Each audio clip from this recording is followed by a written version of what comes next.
अगर आप देखेंगे तो उतरने वालों के चेहरे मुस्कुराते हुए और चढ़ने वालों के चेहरे मुरझाते हुए, ऐसा ही होता है। ये दुनिया का निज़ाम है। तकलीफ़ से गुज़रने वाला रोता है, तकलीफ़ से गुज़र जाने वाला मुस्कुराता है। तकलीफ़ के बाद आसानी है, इसलिए इंसान मुस्कुराता है।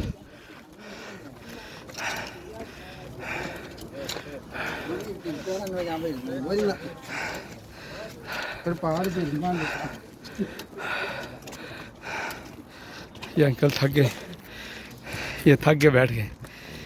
कोई बात नहीं, इंशाल्लाह इंशाल्लाह इंशाल्लाह।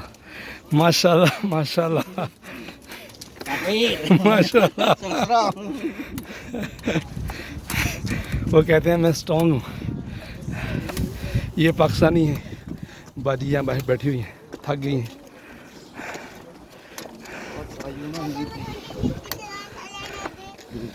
अंकल कैसा लगा? बहुत मुश्किल है। मुश्किल है, पर अल्लाह करीम है। हाँ। अल्लाह अकबर कहते कहते चढ़ जाओ, अल्लाह मदद करता है। अल्लाह हो जाएगा इंशाअल्लाह।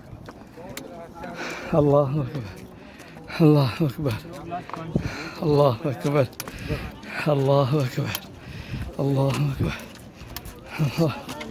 यहाँ देखें स्कंदवी बन रही है, माशाल्लाह। ये देखें